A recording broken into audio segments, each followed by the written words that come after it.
Hi, welcome to artwithkorb.com. I'm Frank Korb. Today what I want to talk about are the 8 habits of mind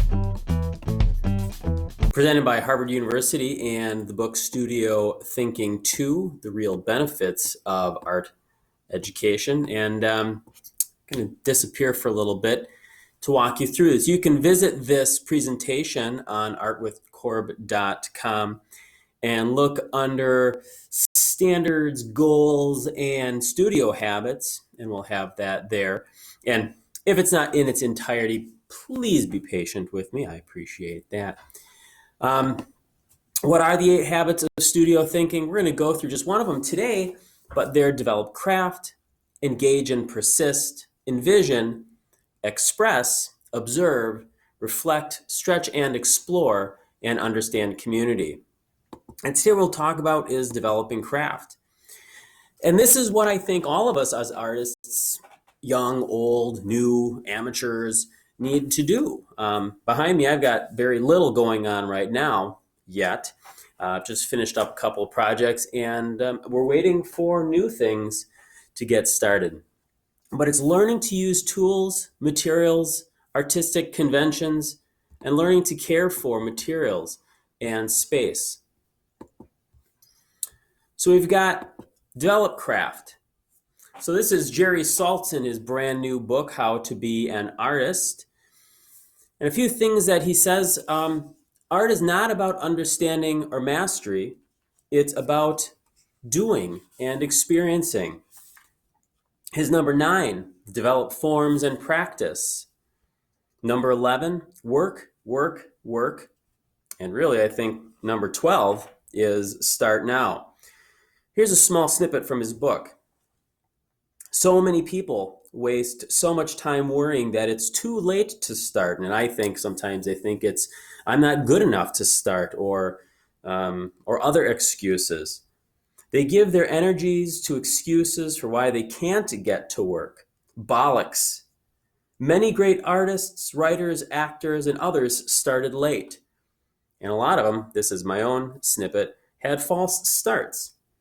Henri Rousseau didn't begin painting till he was in his 40s. Julia Margaret Cameron didn't become a photographer until she was 48. I've got another year. One of America's greatest so-called artists, Bill Traylor, a former slave, didn't start making art till he was 85. You can start anytime. And for you artists out there, I say start now. Develop craft. Chuck Close is another one whom I really enjoy for his quotes on this.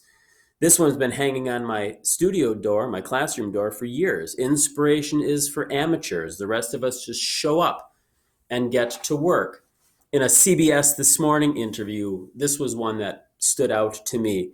Today you know what you'll do. You could be doing what you're doing yesterday, and tomorrow you're going to do what you did today. And at least for a certain period of time, you can just work. If you hang in there, you'll get somewhere. Well, that was not exactly what he said on the CBS show, but it was about that.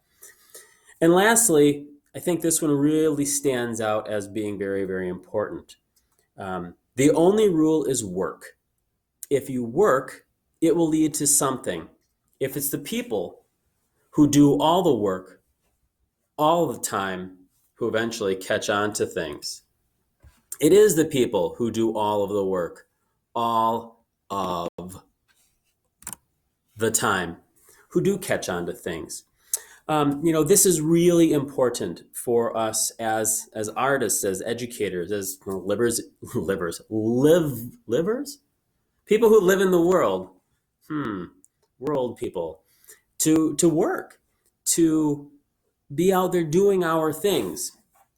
So, these artist habits of mine don't follow any particular order. There's 8 of them. As you can see as I scroll through, we're not quite there yet. It'll happen. It's important to note that these 8 studio habits of mine have no particular linear order, 1, 2, 3, 4. It's a circular way to think about it. You can visit their website at studiothinking.org/the framework. You can buy their book on Amazon. You can visit Harvard's website, Project Zero, and you can visit my website at artwithkorb.com. Like I say, and we just have to get out there and make our art. Thanks for joining me.